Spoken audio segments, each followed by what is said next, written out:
Bom dia, senhoras e senhores. Sejam bem-vindos à conferência de resultados do segundo trimestre de 2025 da LWSA.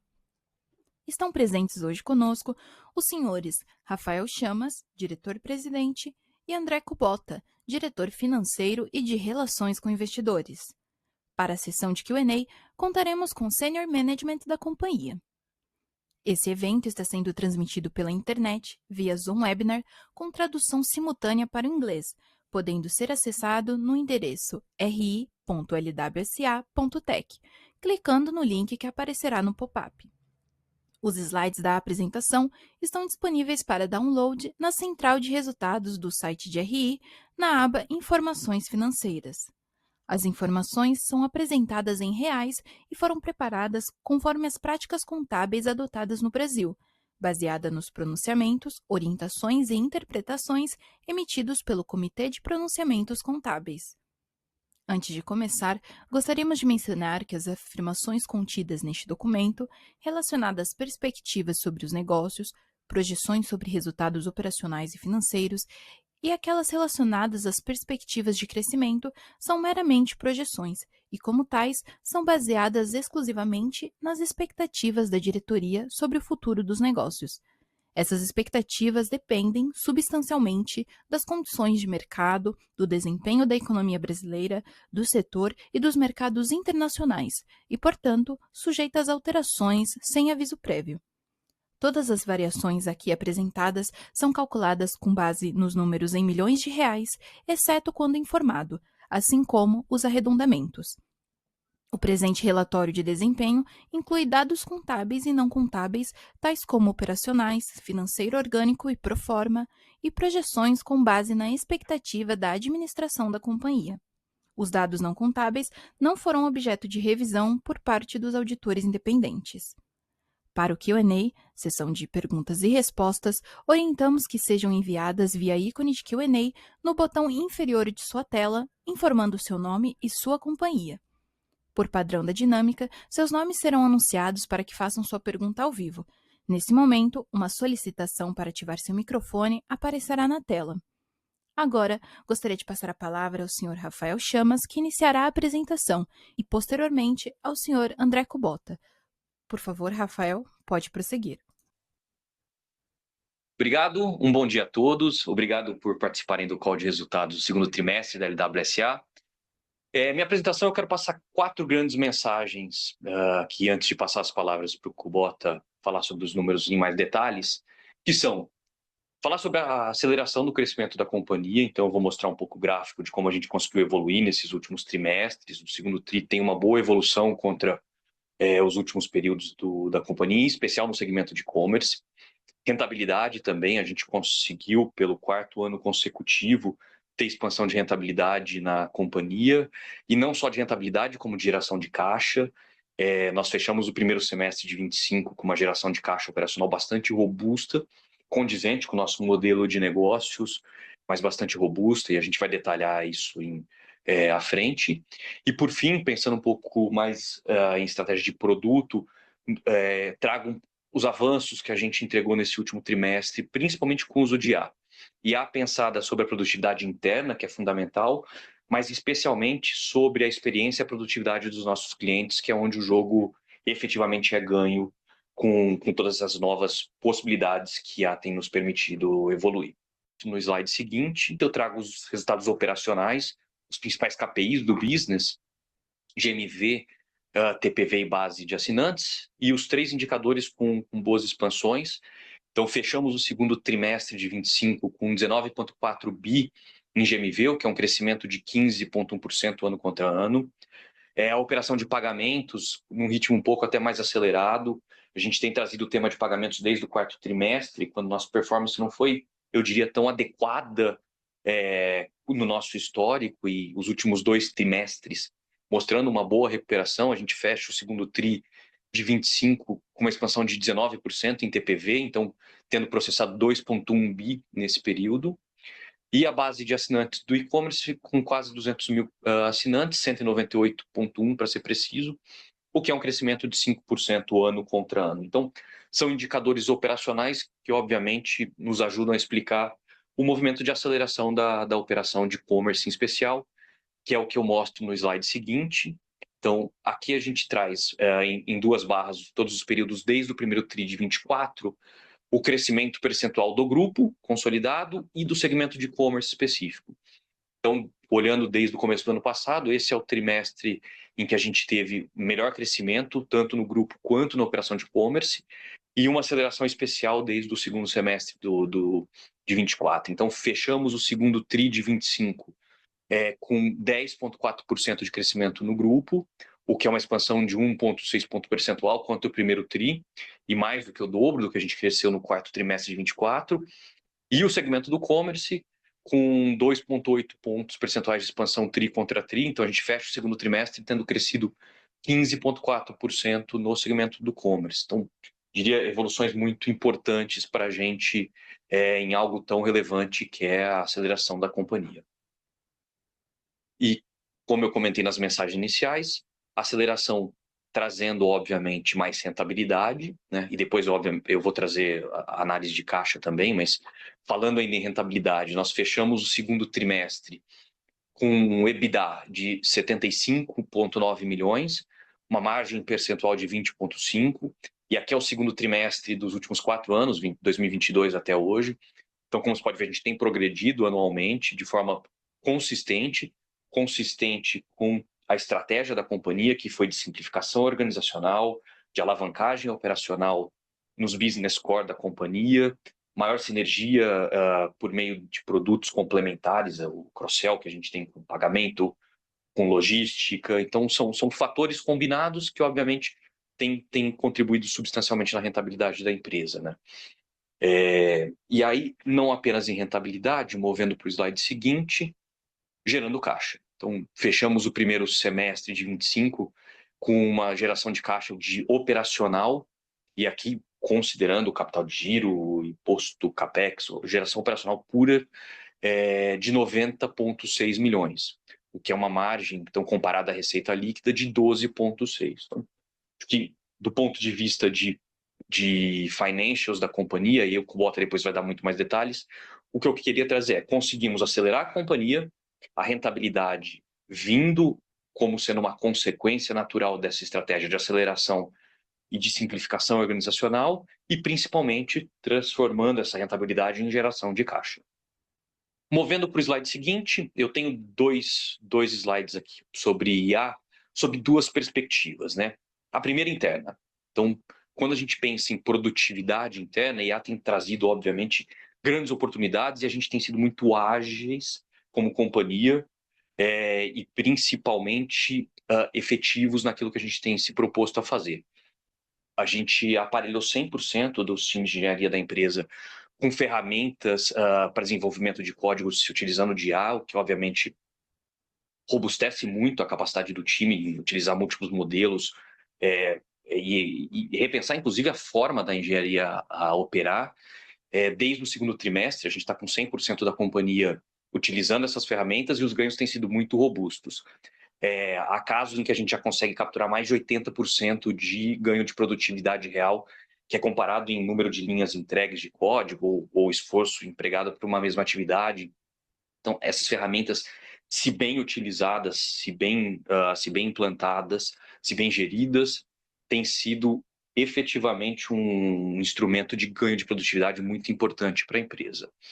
E uma outra característica ainda sobre produtividade interna, eu comentei 1 ou 2 trimestres atrás sobre uma ferramenta proprietária que a gente desenvolveu. Nós temos a operação do Octadesk, que desenvolveu uma ferramenta de AI chamada WOS, focada em atendimento, e nós estamos fazendo o rollout de toda a operação de atendimento do grupo para se utilizar dessa ferramenta. E é uma ferramenta com agentes autônomos, inclusive. Nas operações em que a gente já fez o tombamento, e são tombamentos recentes, a gente já tem mais de 50%, ou aproximadamente 50%, para ser preciso, de atendimentos já sendo feitos pelos nossos agentes, com alto índice de satisfação. Nosso NPS continua muito bom, eu diria, a cadeia de atendimento funcionando muito bem, evoluindo e sendo muito mais eficiente, o que obviamente vai nos trazer uma alavancagem em custo e rentabilidade e satisfação do cliente, por consequência, muito importante. Movendo para o slide seguinte, aqui eu já trago uma outra perspectiva de IA, que é na experiência e na produtividade do nosso cliente. Aqui na LWSA a gente tem sido obsessivos em pensar em como a gente consegue trazer mais produtividade, como a gente consegue fazer nosso cliente vender mais e como a gente faz com que a experiência deles utilizando das nossas soluções seja muito melhor. Tem uma lista aqui do lado esquerdo de múltiplas entregas, não é exaustiva, a gente tem feito entregas constantemente nos nossos mais diversos produtos do portfólio, mas eu diria que há alguns grandes temas com que a gente consegue trazer muito mais produtividade e melhorar a experiência do cliente. Primeiro, simplificação de jornada nas múltiplas formas que o cliente tem para vender. Então, aqui um exemplo, cadastro de produtos é algo super complexo no e-commerce, né? Múltiplos SKUs, múltiplos temas, cada marketplace ou cada canal de venda determina uma forma diferente de você fazer o cadastro, e a gente fez um lançamento super relevante nas nossas plataformas de PME em especial, em que apenas com a foto ou com o nome de um produto, a gente já traz toda a descrição do que é o produto, para que ele serve, a gente já otimiza o SEO, a gente já leva para os marketplaces adequado da forma que cada marketplace determina que o produto seja anunciado, o que obviamente traz muito mais qualidade para o anúncio.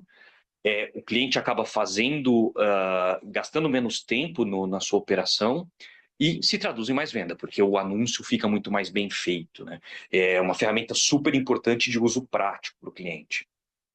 Uma outra que é de uso muito importante, aqui muito mais no início da jornada, é pensar em onboarding. O início da operação do e-commerce é sempre um desafio para um cliente. Então, a gente tem trazido ferramentas super relevantes que fazem com que o onboarding seja muito rápido e muito simplificado. O que a gente quer? Que o cliente tenha uma experiência muito boa com a plataforma e venda mais rápido.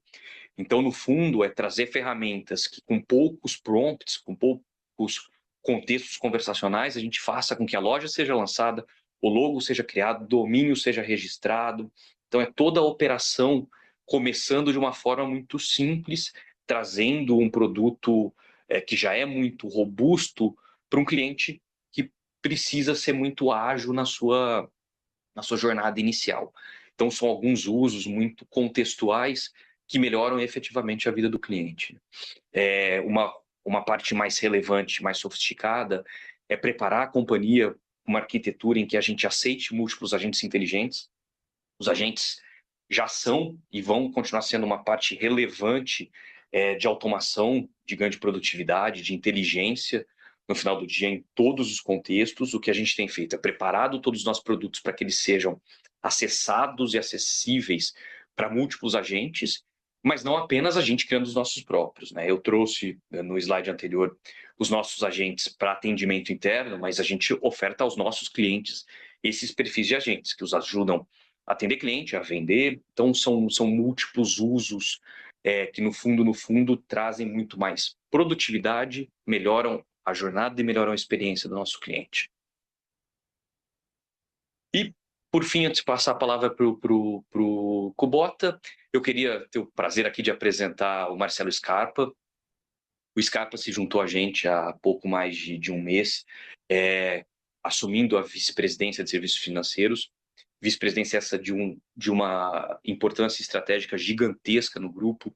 Já somos muito relevantes, temos um time incrível tocando essa operação, pagamentos, como eu trouxe alguns dados, uma fonte importantíssima de crescimento e monetização, mas há muito mais sendo construído, há muito mais para ser construído também, e não tenho dúvida que com a liderança do Scarpa a gente vai ainda mais além com tudo que a gente tem capacidade e de oportunidade de fazer. O Scarpa, no slide aqui, tem um pouco do currículo dele, tem um currículo super robusto no meio financeiro e fintech, risco, operação, crédito. Então, sem sombra de dúvidas, vai contribuir muito com a gente na nossa jornada de serviços financeiros aqui. E, para quem quiser mais perguntas, o Scarpa vai estar conosco no Q&A. É isso, pessoal. Obrigado. E eu passo a palavra agora para o André Kubota. Obrigado, Rafa, e obrigado a todos que estão ouvindo a gente no Conference Call. Vou começar aqui pelos principais indicadores financeiros do grupo, iniciando pela receita líquida do segundo trimestre de 2025. A gente continua com a nossa estratégia consistente de crescimento, a gente acelera o crescimento para 10,4% ano contra ano, atingindo 370,8 milhões de reais, sendo que no segmento e-commerce a gente cresce um pouco a mais, em 15,4% ano contra ano, atingindo 266 milhões de reais. No segmento de Bionline SaaS, é um segmento que tem um crescimento um pouco menor e ficou em menos 0,6, praticamente em linha com o mesmo valor do ano passado. Acho que vale destacar aqui uma performance um pouco abaixo do que o esperado na nossa carteira de grandes clientes nesse segmento. Passando para o próximo slide, em termos de EBITDA, e como o Rafa tinha comentado no início, a gente continua com uma performance bastante robusta, com uma aceleração de crescimento para 16,1%, com uma expansão de margem em relação ao ano passado. Lembrando que esse é o quarto trimestre seguido que a gente apresenta um crescimento e expansão de margem do ponto de vista consolidado e atingimos 75,9 milhões de reais no trimestre. No segmento e-commerce, a expansão é ainda maior, com ganho de margem de 17,8% para 19,6%, um crescimento de 27,2% ano contra ano, atingindo 52,1 milhões de reais no trimestre. No segmento de Bionline SaaS, como comentado na receita, a gente teve também um impacto aqui no EBITDA, a gente fica praticamente em linha com o que a gente apresentou no ano passado, também com uma margem bastante robusta de 22,7%. Indo para o próximo slide, em relação ao fluxo de caixa, a gente continua com uma operação com forte geração de caixa operacional. No trimestre, a gente gerou 102,7 milhões de reais e no semestre foram 90,6 milhões de reais. Acho que vale destacar aqui uma redução de 67% no imposto caixa que a gente pagou no trimestre em relação ao ano passado. Lembrando que ano passado, no ano inteiro, a gente pagou um pouco mais de 70 milhões de reais. Isso já é fruto das incorporações e da amortização do goodwill, que foi finalizado as principais incorporações ao final do primeiro trimestre. Então, esse deve ser um patamar mais ou menos no nível do patamar que a gente deve ver para frente. E em relação ao capital de giro, como a gente tinha comentado no trimestre passado, eventualmente a gente tem alguma volatilidade em relação à nossa operação de serviços financeiros, dada a nossa gestão eficiente de caixa, e quando a gente olha num período um pouco maior, ele naturalmente se normaliza, e isso foi o que aconteceu no segundo trimestre. Além disso, do ponto de vista de earnout, esse trimestre a gente teve a grande parte do pagamento final dos earnouts, o que sobra no balanço são basicamente as retenções, lembrando que essas retenções elas não sofrem mais variação no cálculo delas. E, por fim, a gente fecha o trimestre com caixa bastante robusto de 277 milhões,3. E, por fim, no último slide, com a forte geração de caixa pós-CAPEX e pós-investimentos em crescimento, a gente ainda continua dando retorno para os nossos acionistas. Nesse ano foram 63,6 milhões de reais, divididos em 35 milhões na recompra de ações. Isso é basicamente 1/3 do nosso programa que a gente abriu no começo desse ano. E, em termos de dividendos, a gente distribui 28,6 milhões de reais. E com isso, encerro a parte financeira e abro para as perguntas e respostas. Gostaria de lembrar que as perguntas devem ser enviadas via ícone de Q&A no botão inferior de sua tela. Por padrão da dinâmica, seus nomes serão anunciados para que façam sua pergunta ao vivo. A nossa primeira pergunta vem do Sr. Leonardo Olmos, do UBS BB. Por favor, pode prosseguir.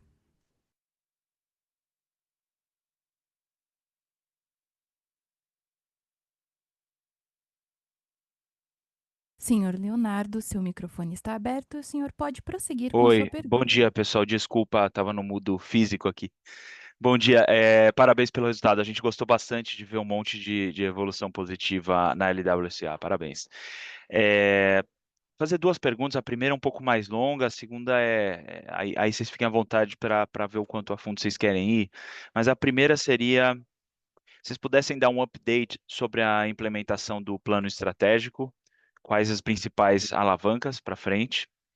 E a segunda, se vocês pudessem comentar um pouco mais sobre a reação de Gross Ads, que chamou a atenção da gente aqui positiva, segundo trimestre forte. Quais foram os drivers e como vocês estão vendo isso para frente? Obrigado. Bom dia, Léo, tudo bem? Obrigado pelas palavras. Ô, Léo, eu vou compartilhar com o time aqui as respostas, eu vou complementando, então eu passo aqui primeiro para o Otávio, que é o nosso VP de estratégia, e ele conta um pouco sobre a implementação do plano, tá? E depois a gente vai para a tua segunda pergunta. Vamos lá, bom dia. A gente está a todo vapor aqui na implementação do plano. O plano, ele, de forma geral, né, ele conta com várias frentes na sua totalidade. É claro que a gente faseou isso ao longo dos próprios 5 anos. A gente iniciou com mais ou menos 10 frentes no início do ano, até porque existe toda uma complexidade de operacionalização prática disso, né, para além de tocar o dia a dia. No geral, estão indo bastante bem e a gente está para lançar agora, a gente está começando esse mês, está tendo algumas discussões para lançamento de algumas outras frentes que tinham ficado aí como para uma segunda onda. Então, acho que tá bastante bem. E eu acho que, assim, talvez de frentes novas que a gente está discutindo, né? Mas sem querer, e assim, obviamente, sem querer criar expectativa, essas coisas demoram algum tempo para se materializar. Mas, por exemplo, uma frente que a gente está discutindo, até pela chegada do próprio Scarpa, é uma discussão sobre a oportunidade em crédito. Mas são várias frentes aí, na lógica aqui que a gente tem comentado, de integrar cada vez mais o ecossistema, pensar em omnicanalidade. Então, tem vários temas aí com oportunidade. GenAI também é um tema que o Rafa já mencionou avanços e tem outras oportunidades que a gente está discutindo. No fundo, Léo, aí só complementando um pouco o Otávio, né? Eu acho que o plano ele é uma consequência do ciclo de investimentos que a gente fez nos 5 anos, né? Eu gosto sempre de lembrar que a gente sempre teve uma clareza muito grande de norte, né? Para viabilizar esse norte, a gente precisou passar por um ciclo importante de investimentos internos e por aquisições, obviamente. Trouxemos ativos super relevantes na cadeia do varejo, do e-commerce. Ganhamos robustez, temos produtos hoje com escala e com bases de clientes bastante importantes já, o que nos permitiu agora pensar em ações mais táticas, norteadas por esse plano estratégico, que passavam por uma reorganização nossa, então toda a dinâmica de organização em vice-presidências são focadas em jornadas de cliente.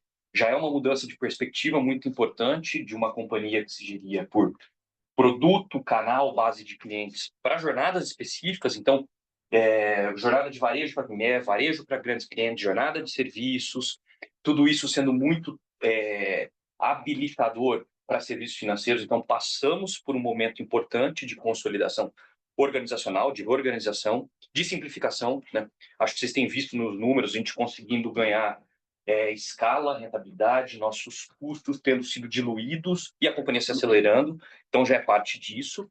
E agora, o que o Otávio trouxe são frentes importantes de como a gente consegue destravar mais valor com esses ativos que já temos aqui, já ativos que temos no grupo, né? Seja por meio de simplificação de oferta, e aí puxa um pouco do teu segundo ponto sobre capacidade de adição de novos clientes, mas não apenas, né? De deixar a experiência do produto muito mais completa e integrada. Eu trouxe no último call, penúltimo call foi o do primeiro TRI, para ser preciso, como logística se integrou muito bem na jornada de um cliente que se usa de sistema de gestão, o que é uma evolução daquilo que a gente já fazia com plataforma de e-commerce. Trago agora outros componentes que têm a ver com jornada de marketing, que também são habilitadores. Então, no fundo, a gente passou por um movimento muito importante, consequente aos investimentos, que nos permitem pensar agora na execução do plano estratégico nos próximos ciclos, tá?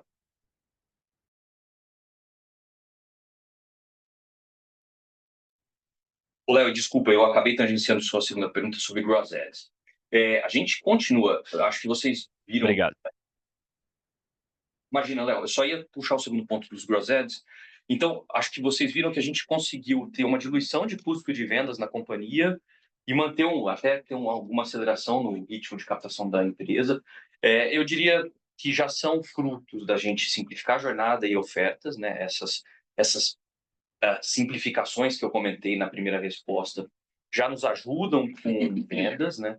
E as empresas ganhando escala, a gente tem simplificação de branding, Então, no fundo, concentração de recursos e de esforços e muito menos, eu diria, frentes, tem nos permitido continuar numa jornada super importante para a gente, que é crescimento de base de clientes, que traz diluição de custos, nos habilita, obviamente, a ter mais monetização com serviços complementares. Então, é uma parte relevante aqui da matemática de crescimento da companhia.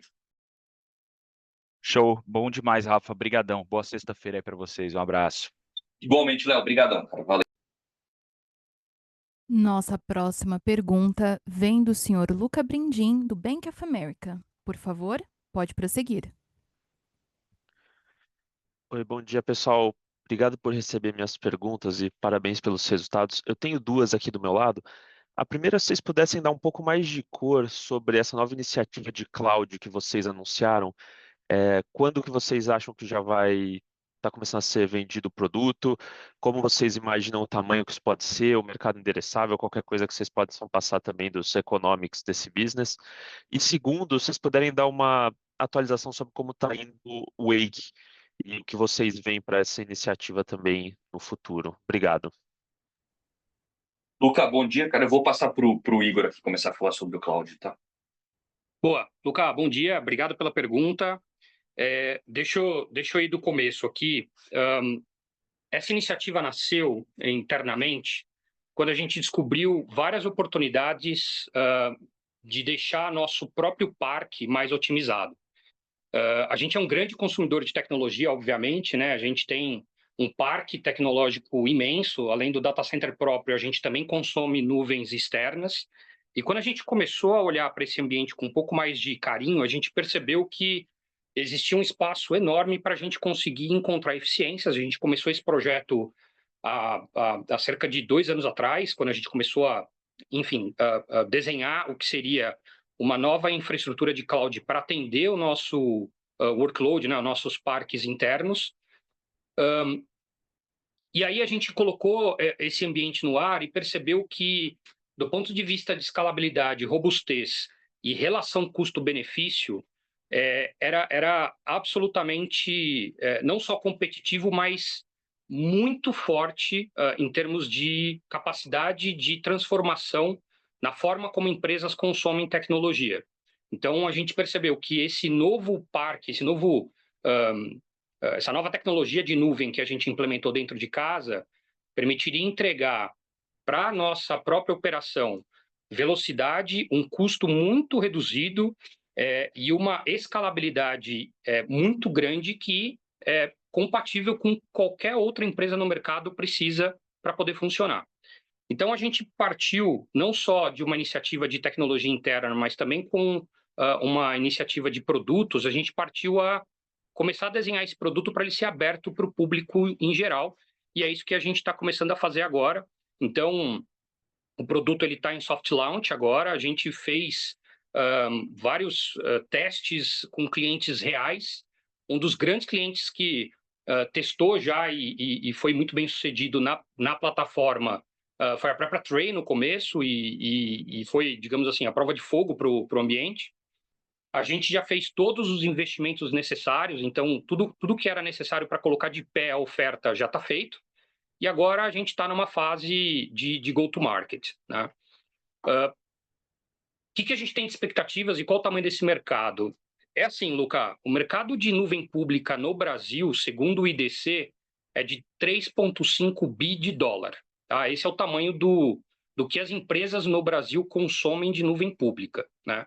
A gente está falando de uma nuvem pública aqui que tem os mesmos atributos que qualquer nuvem pública de IaaS, né, de Infrastructure as a Service, existe no Brasil. Então, nós temos um produto altamente competitivo, com uma relação custo-benefício, diria que hoje no mercado brasileiro quase que imbatível, né, é muito forte, e que tem atributos de uma nuvem world class.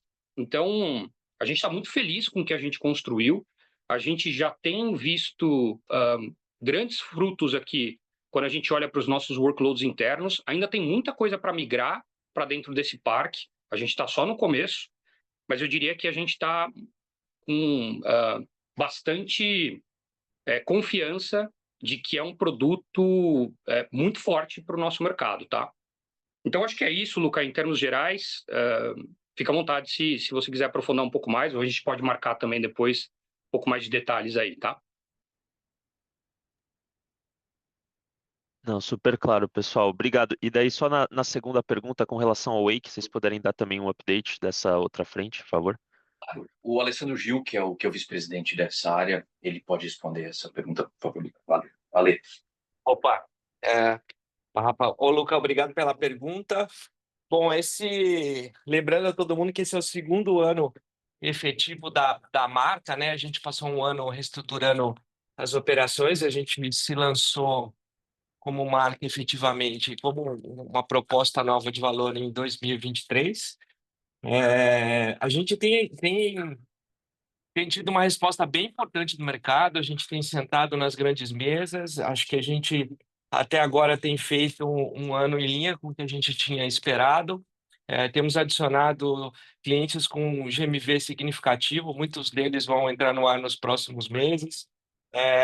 Em termos de produto e estratégia, cada vez mais a gente tem integrado todas as nossas linhas de produto, cada vez mais a jornada do consumidor está cada vez mais integrada, usando inclusive alguns das iniciativas de AI que o Rafa mostrou agora há pouco. Então, tem uma plataforma de e-commerce com uma unicanalidade bem ajustada, com uma CDP que começa a identificar o consumidor e sua jornada e responde na plataforma de e-commerce. Isso tem trazido cada vez mais oportunidades nos nossos clientes e prospects. E um ponto que para a gente tem sido fundamental é a gente ter desenvolvido com bastante maestria, eu vou dizer aqui, essa relação que a gente tem entre o mundo físico e o mundo digital. Acho que hoje a gente tem talvez a iniciativa mais integrada entre físico e digital, com inteligência de escolha de fulfillment. E isso tem feito com que grandes varejistas tenham aderido à nossa plataforma, então a gente vê um cenário bastante importante aí para os próximos meses. Super claro. Obrigado pelas respostas. Valeu. Nossa próxima pergunta vem da senhora Maria Clara Infantozzi, do Itaú BBA. Por favor, pode prosseguir com sua pergunta. Oi, pessoal, obrigada pela oportunidade. Parabéns pelos resultados. Realmente, a gente está vendo uma melhora expressiva no segmento de e-commerce. Então, eu tenho duas perguntas. A primeira relacionada às perspectivas de crescimento nessa divisão. Como que vocês enxergam a evolução do crescimento de e-commerce, olhando especialmente para o segundo semestre? A gente escuta sobre os riscos crescentes de uma desaceleração do consumo e queria entender como que vocês têm sentido a operação na ponta e as perspectivas olhando para frente de crescimento, mais de curto prazo. E a segunda pergunta é uma pergunta direcionada ao Scarpa. Tudo bem, Scarpa? Se você puder comentar um pouco sobre qual que é o seu mandato, quais são as grandes alavancas que você pretende explorar do ponto de vista de crescimento no business de payments, acho que seria interessante. Obrigada. Bom dia, Maria. É o André Kubota aqui falando. Obrigado pela presença e pela pergunta. Eu vou endereçar aqui o primeiro ponto e, obviamente, se alguém quiser complementar aqui do time, fique à vontade. Em relação ao crescimento aí mais do curto prazo, Maria, acho que é só lembrando um pouco do nosso modelo de negócio, né? A gente tem um negócio de e-commerce que é muito baseado em recorrência e em assinatura, né, de plataforma. Então, a gente tem um perfil financeiro que é bastante resiliente, né? Grande parte da nossa receita vem de mensalidade, né? É uma mensalidade que, obviamente, dentro do negócio dos nossos clientes, ele é um percentual relativamente menor. Então, a gente entende que oscilações e desaceleração econômica, obviamente que sempre tem impacto, mas a gente entende que a nossa plataforma ela também é essencial, né, para o nosso cliente continuar rodando os negócios. Então, a gente entende que, mesmo em desaceleração, a gente entende que a gente tem um perfil bastante uma boa visibilidade e com uma boa perenidade, tá? Acho que esse é o primeiro ponto. Do ponto de vista da performance, a gente não está vendo nenhuma desaceleração, a gente já estamos no meio do terceiro trimestre, né? Então a gente está no meio de agosto, o que a gente viu em julho e nas primeiras 2 semanas é bastante em linha com o que a gente tem visto no primeiro e no segundo trimestre, o que basicamente é consistente com o nosso planejamento aqui de médio e de longo prazo, e isso em todas as nossas plataformas de modo geral, tá? Então, acho que é um pouco isso, tá? E para o final do ano, obviamente, a gente tem uma perspectiva semelhante também e nenhuma mudança do que a gente já vem discutindo desde o final do ano passado e de acordo com a performance que a gente tem feito no primeiro semestre. E aí, se tiver algum follow-up, estou à disposição, mas eu passo aqui a palavra para o Scarpa endereçar seu segundo ponto, tá bom? Oi, Maria Clara, bom dia. Prazer falar com você. Bom, acho que vou separar minha resposta aqui em 2 grandes blocos. Acho que o primeiro, pagamentos. A gente vem, né, uma forma bem robusta aqui na nossa operação de payments.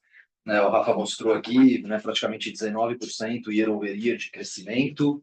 A gente vem fazendo alguns ajustes, né? Tivemos algumas renegociações com as credenciadoras, que colocou a gente num patamar de negociação muito bom. Então, a gente vem crescendo essa operação bastante robusta.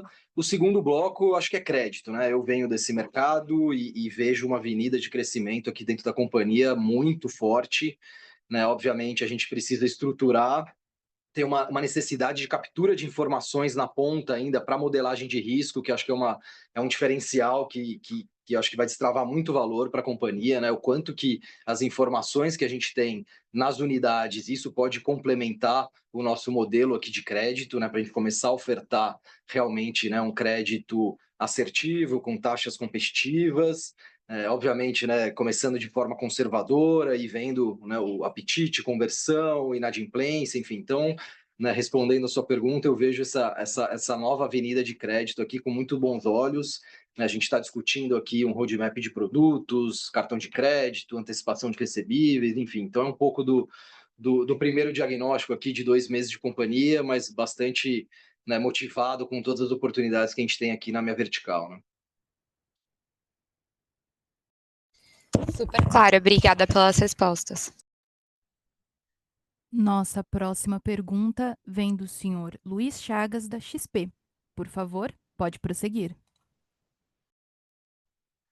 Oi, pessoal, bom dia, tudo bem? Aqui do meu lado são 2 perguntas. A primeira, quando a gente olha ali o ARPU de assinatura de plataforma, ele cresceu bem ano contra ano, né? E trimestre contra trimestre. Queria que vocês pudessem explorar um pouquinho mais os elementos que explicam isso. O que vocês modificaram ali em pricing? E se vocês veem espaço ainda em ARPU melhorando para frente. E a segunda pergunta é sobre a alocação de capital. Com os earnouts praticamente encerrados, como é que vocês estão pensando a alocação de capital para frente? Tanto questão de recompra, né, que vocês vinham fazendo uma recompra muito forte, quanto novas aquisições. Imagino que vocês estão mais focados agora em integrar e capturar mais sinergia interna, né? Mas se puderem falar cabeça para frente em alocação de capital, seria bom. Obrigado. Fala, Luiz. O André Kubota aqui de novo. Obrigado pela pergunta. Vou endereçar aqui, começando pela questão do ARPU, né? Então, acho que, assim, em relação ao ARPU, acho que é sempre importante destacar, tá? A gente, sim, tem um aumento, tá? Mas a gente se preocupa muito em não aumentar ticket médio ou ARPU por um aumento puro e simples, né? Então, o nosso critério, né, para que isso aconteça é sempre concomitante com o crescimento e com a utilização de features adicionais dos nossos clientes, tá? Então, isso não necessariamente é um aumento para o nosso cliente, porque eventualmente pode ser que ele use ferramentas terceiras ou ele está crescendo, né, a própria loja, e faz muito sentido que a gente cresça junto com o nosso cliente, tá? Então, obviamente, a gente quer garantir que a gente sempre mantenha a nossa competitividade e a gente acompanha todos esses indicadores e garante que a gente cresça ticket com o crescimento do nosso cliente, tá? E com a adição de novos features, né, de novas funcionalidades e com melhoria do produto, né? E garantindo sempre que a gente não só se continue competitivo, como a gente continue adicionando valor e propósito para o nosso cliente, tá? Então, acho que esse é um pouco da primeira visão em relação a ARPU e ticket médio. Luiz, Rafael falando, só puxar mais um ponto, acho que super relevante sobre isso, né? A gente, acho que tem dois componentes aqui, um o Kubota trouxe, o outro eu adiciono, que é, no final das contas, né, a maior parte ainda da monetização da companhia vem de clientes PMS. O PML tem como uma característica ele evoluir conosco, né? O sucesso que o Kubota trouxe. A gente tem um modelo de precificação que tem sido evoluído, principalmente com as integrações mais robustas de jornada, que são monetizações incrementais pelo sucesso transacional. Então, isso é uma parte. E a segunda é a própria evolução da jornada dele conosco os leva efetivamente a ter expansão de ARPU, porque ele se utiliza de componentes mais robustos conforme a necessidade dele aumenta quando ele cresce. Então, isso ajuda a explicar, mas tem um segundo ponto também, que é a gente tem adentrado um segmento um pouco maior de clientes, em especial com a Wake, né? A Wake já começa a ter alguma relevância no todo da empresa, como a Lei disse, uma operação de 2 anos, mas em que a gente começa, para esse perfil de cliente, ter uma monetização mais alta, quando eu penso individualmente por cliente. Então, uma combinação de duas coisas que nos faz pensar em evolução no arco da companhia quando a gente olha a perspectiva consolidada, tá? E indo para a segunda questão aqui, Luiz, em relação à alocação de capital. Então, assim, acho que só dando um passo atrás, a gente é a empresa que, obviamente, a gente tem aí comprovado a nossa escalabilidade, né, a nossa alavancagem operacional consequentemente, uma melhora de rentabilidade e bastante geração de caixa, tá? Então, acho que em termos de alocação de capital, a gente entende que a gente está no mercado que ainda tem muito potencial de crescimento. A gente tem diversas frentes aqui, e o Otávio citou algumas, o Scarpa também, o Rafa já mencionou algumas frentes, né? A gente vê uma oportunidade bastante grande da gente continuar crescendo, adicionando valor para os nossos clientes, num mercado que é crescente. Então, a primeira alocação para nós, que é mais óbvia, é continuar investindo em produto, em melhoria de jornada do cliente, em garantir que esse cliente tenha a capacidade de continuar crescendo e a gente adicionar mais valor. E isso, obviamente, está refletido no nosso CAPEX, tá? Então, essa é a primeira alocação de capital. Mesmo depois dessa alocação de capital, a gente ainda gera um caixa em excesso e que hoje a gente tem visto algumas frentes para continuar alocando capital. Uma delas que a gente fez bastante forte no ano passado e continua fazendo esse ano é a recompra de ações. Então, ano passado a gente encerrou o programa e abriu um novo programa esse ano. Desse programa novo, que tem um período de 18 meses e foi aberto lá em fevereiro, a gente já performou um pouco mais de 30% desse programa de fevereiro até julho desse ano. E, além disso, a gente também está fazendo o retorno para os acionistas, também distribuindo isso via dividendos, tá? Então, se a gente somar esses valores só nesse ano, a gente já bateu 63 milhões de reais, que é até abaixo da nossa a geração de caixa operacional pós-CAPEX, tá? Então, de novo, a gente não tem nenhuma política formal, mas a gente aloca capital mais ou menos olhando onde a gente entende que vai adicionar mais valor para a companhia e para os investidores. Obrigado, pessoal. Boa sexta aí para vocês. Nossa próxima pergunta vem do senhor Silvio Dória, do Safra. Por favor, pode prosseguir.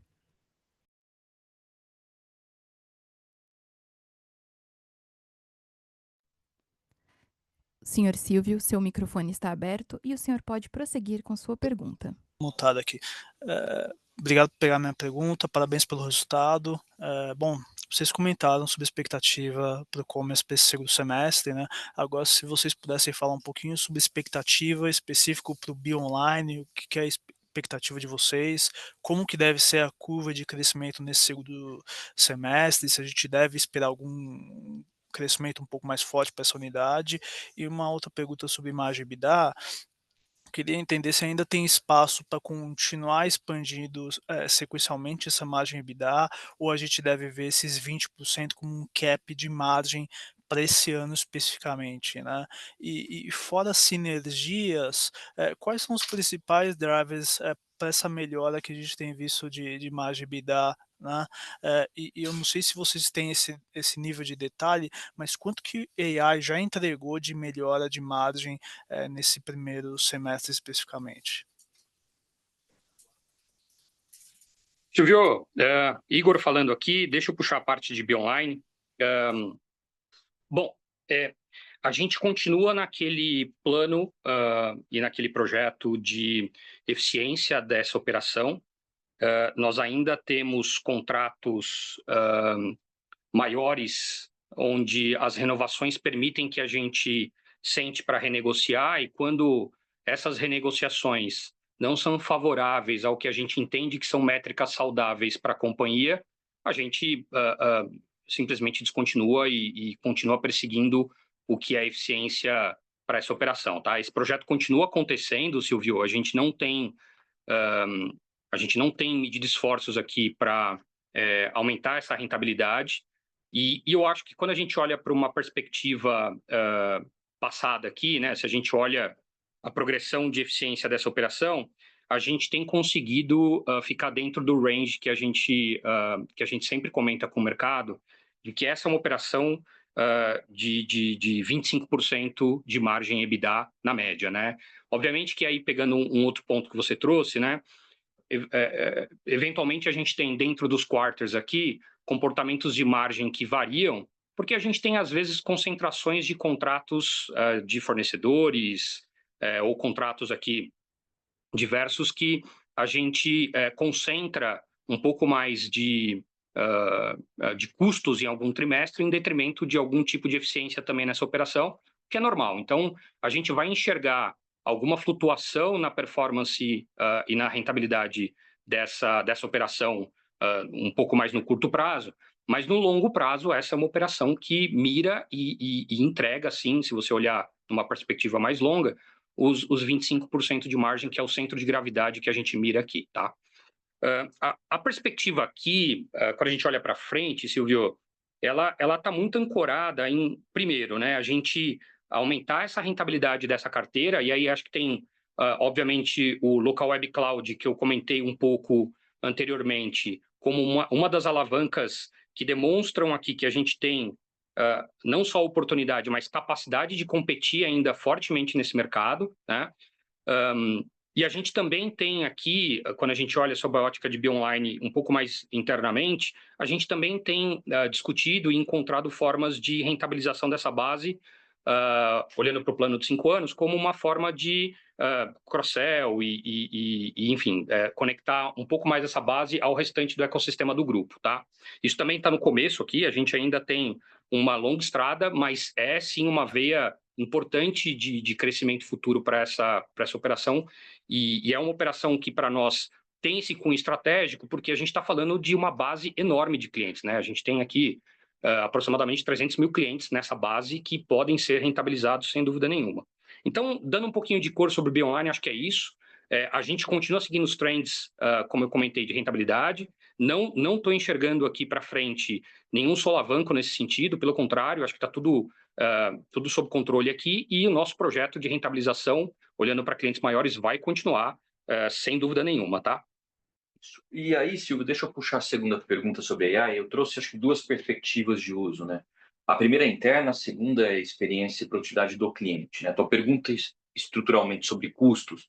Eu diria que há alguns use cases que a gente pode pensar em produtividade com AI. Os dois que a gente tem colocado mais energia no grupo são onde as melhores oportunidades estão, né? O primeiro deles é em desenvolvimento de software, engenharia, e o segundo é suporte e atendimento. E aí são duas perspectivas distintas. Quando a gente pensa em engenharia o principal ganho aqui é em produtividade, né?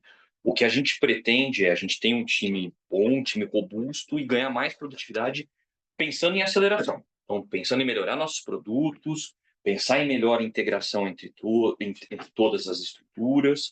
Então, no fundo, é um perfil de uso de AI que nos faz ser muito mais competitivos e eficientes com o time que temos. Olhando para frente, obviamente, isso nos permite ganhar escala. A gente continua evoluindo, crescendo receita, sendo mais produtivo com o time, sem a necessidade de crescimentos na mesma proporção. Então, esse é um primeiro uso que eu diria que ele é estruturalmente de ganho de produtividade. Quando a gente pensa na operação de atendimento, eu já trouxe um outro use case. Falei que a gente tem uma ferramenta muito robusta na Octadesk chamada WOS. O mercado tem aderido muito bem e a gente tem utilizado ela dentro de casa, substituindo todas as nossas operações e plataformas de atendimento para o uso do WOS, que no fundo, além de um bot, é um agente, tem uma arquitetura para a integração de agentes autônomos, desenvolvimento de agentes autônomos. Nas operações em que a gente já começou esse rollout, é um rollout recente, começou agora no segundo trimestre, onde o agente atua, os ganhos são impressionantes. A gente tem mais de aproximadamente 50% de redução no volume de atendimentos feitos por pessoas.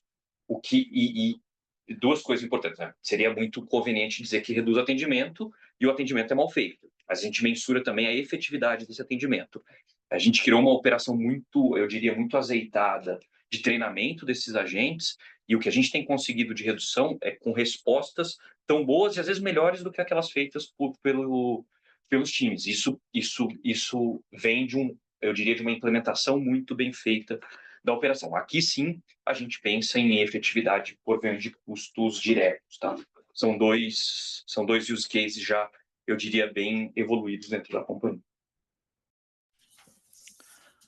Obrigado e parabéns pelo resultado, pessoal. Nossa próxima pergunta vem da senhora Victoria Antonello, do JP Morgan. Por favor, pode prosseguir. Oi, pessoal, bom dia, tudo bem? Obrigada por pegarem as nossas perguntas. Eu tenho duas aqui do meu lado. A primeira é em relação ao GMV de lojas próprias. A gente viu uma leve desaceleração nesse TRI e eu queria saber se vocês podiam detalhar mais como o GMV ele tem evoluído nos diferentes portes de clientes de vocês. E a segunda é sobre o projeto de crédito. Então, como tem evoluído o bad debt inicial desse projeto? E vocês acham que a situação econômica do Brasil tem atrasado um pouco o crescimento dessa iniciativa? Obrigada. Oi, Vitória, obrigado. Eu vou deixar tanto o Williams para dar uma perspectiva de PMS e o Ale darem uma dimensão sobre como a gente tem visto o GMV, e depois a gente fala sobre crédito, tá? Por favor, Williams, Ale. Obrigado, Rafa. Obrigado, Vitória, pela pergunta. A gente viu realmente uma leve desaceleração, mas nada que chamou a atenção aqui para a gente, né? Os demais indicadores, tanto de churn e de manutenção de loja, estão vindo em linha, estão vindo super bem. E principalmente o GMV loja, ele cresce muito acima da média de mercado, né? A gente cresceu nesse trimestre 13,3%, né? Então, a gente vê acima de inflação, acima do que o próprio e-commerce cresce. Então, para a gente, pode se tratar mais de uma oscilação normal de TRI, ela não é um crescimento constante, alguns TRIs a gente consegue performar um pouco melhor, depende muito de lojas, datas sazonais, né? A gente tem no segundo TRI Dia das Mães, mas talvez não é uma data tão focada nessa questão de presente físico, né? Tem muito mais a questão ali de outras formas, né? E a gente tem agora o terceiro TRI, Dia dos Pais, tem quarto TRI também muito forte. Então, para a gente não soa como um alerta, a gente olha indicadores, independente do tamanho, aqui falando mais de PME, muito em linha com o que a gente vinha apresentando, tá joia? Vou passar para o Alegil falar um pouco mais no âmbito de clientes grandes, né? E fico à disposição qualquer follow adicional. Boa, valeu. Obrigado, Williams. Obrigado, Vitória, pela pergunta. Aqui a gente sentiu algumas coisas, especificamente lojas que estão conosco um pouquinho mais de tempo no ar. O Same Store Sale veio com mais positivo do que lojas que subiram nos últimos 12 meses. E a gente também sentiu uma diferença de GMV entre algumas categorias, né? Como a gente tem uma operação que está crescendo bastante no segmento de moda, como o inverno desse ano veio com apareceu de verdade, né? Coisa que não tinha acontecido nos 2 últimos anos. Para esse segmento especificamente, a gente sentiu o GMV crescendo. E aí a gente teve pontualmente alguns clientes que são importantes com um problema de estoque, né, não no segmento de moda, mas em outros segmentos, e a gente sentiu factualmente em alguns segmentos uma redução do GMV, mas que já está retomando agora para esses primeiros meses do terceiro quarto. Obrigado, Ale. E só Boa. para terminar, Vitória, sobre crédito, importante, tá? A gente hoje não tem alocação de capital próprio em crédito, então, por isso, comportamento de PDD, não ainda é um fator a ser avaliado aqui. Eu acho que o Scarpa deu um pouco da leitura do que a gente enxerga com crédito, né? A jornada integrada de serviços financeiros é uma obsessão nossa. Temos um case muito bem sucedido de integração do pagamento como um todo, né? Então, toda a operação já montada, muito integrada em plataforma de e-commerce, na captura do transacional, de uma forma muito, eu diria, muito harmônica ao propósito da plataforma, com soluções que fazem para o cliente ser muito mais óbvio usar a nossa própria solução do que uma integração de terceiro. Isso passa por ter processo, ter qualidade, ter preço e, principalmente, experiência, né? Um atendimento que ele é complementar ao uso da plataforma. Isso tem funcionado muito bem. A experiência do crédito é uma decorrência. A gente, num certo sentido, hoje já tem dentro da operação, um volume de antecipação de recebíveis, que é parte integrante da operação de pagamentos. Isso a gente já faz muito bem, o que mostra que nós temos aptidão para esse perfil de alavancagem. O desenvolvimento com a chegada do Scarpa se acelera no sentido de uma integração com BaaS, para que a gente tenha um ambiente transacional alavancando o uso do software e fazendo dele um ambiente de operação financeira, propriamente dito, e o crédito como sendo produtos complementares e integrados à jornada. A gente jamais vai pensar em operações de competição de bancárias, né, num certo sentido. É sempre pensar a operação de crédito dentro do contexto de uso do que as nossas plataformas permitem. E aí a gente vai trazendo, obviamente, conforme houver lançamentos e evoluções, o que efetivamente significa do ponto de vista de produto e experiência para o cliente. Tá certo. Muito obrigada, pessoal. Nossa próxima pergunta vem do senhor Daniel Federli, do Bradesco BBI. Por favor, pode prosseguir. Obrigado, pessoal. Bom dia a todos e parabéns pelos resultados.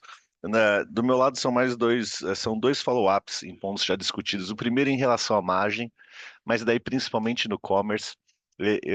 As mensagens mais recentes pareciam que a empresa ia entrar numa fase de investimento em reaceleração do crescimento e que isso poderia levar a uma margem que não expandisse tanto.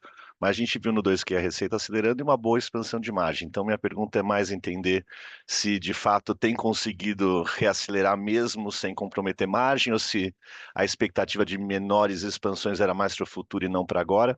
Então, só um pouquinho mais de color nesse ponto. E o segundo, um follow-up mais no same-store sales, né? Principalmente de clientes maiores ali na Wake, porque a gente tem um concorrente público também que teve uma forte desaceleração no same-store sales no segundo tri e até parece que o terceiro tri está mais desafiador do que o segundo foi.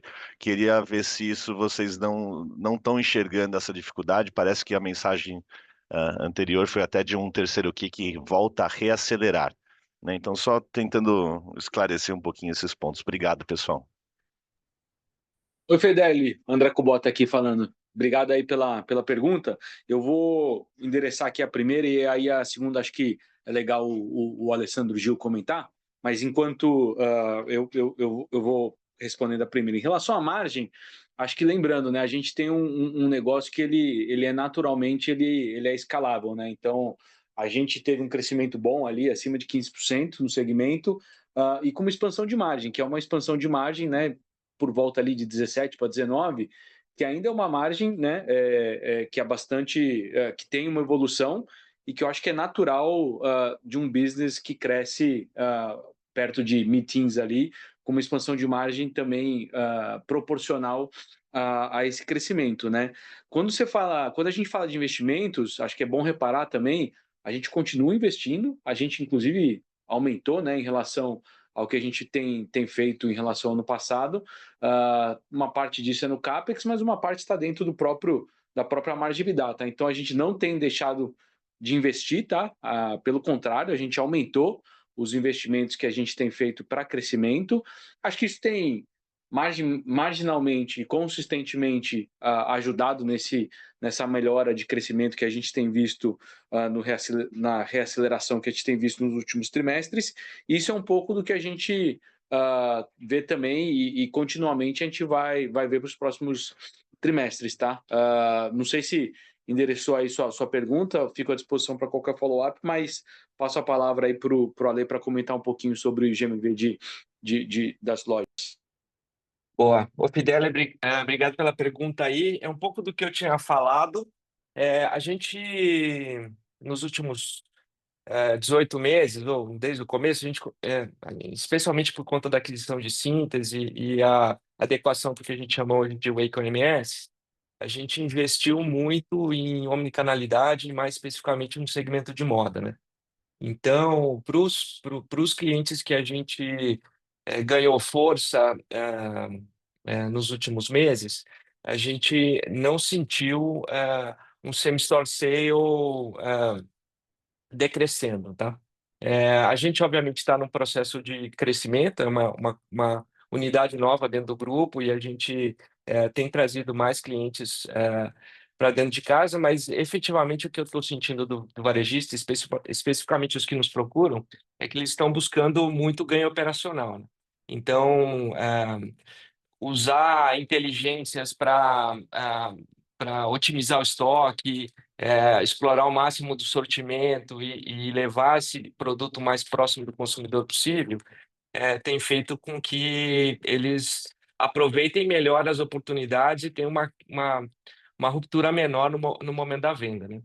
Então, olhando daqui para frente e conversando com alguns dos nossos varejistas, obviamente que tem um pedaço, e aí acho que talvez quem está mais focado em large appliances, né, em eletrônicos, talvez sinta um pouquinho mais, mas nas categorias que a gente vem crescendo, que é moda, muito materiais para construção, a gente está avançando no segmento de farmácias também. São segmentos que a gente não vê ainda uma desaceleração para os próximos períodos, tá? Muito bom, obrigado, pessoal. Ficou claro. Não havendo mais perguntas, encerramos a sessão de perguntas e respostas e retornamos a palavra para o nosso CEO, Rafael Chamas, para as considerações finais. Bom, pessoal, primeiro gostaria de agradecer ao time pelas entregas bem robustas, como a gente pôde mostrar aqui do primeiro semestre, e agradecer a todos pela participação no call. Bom dia a todos, obrigado. A teleconferência de resultados do segundo trimestre de 2025 da LWSA está encerrada. Agradecemos a participação de todos e tenham um ótimo dia.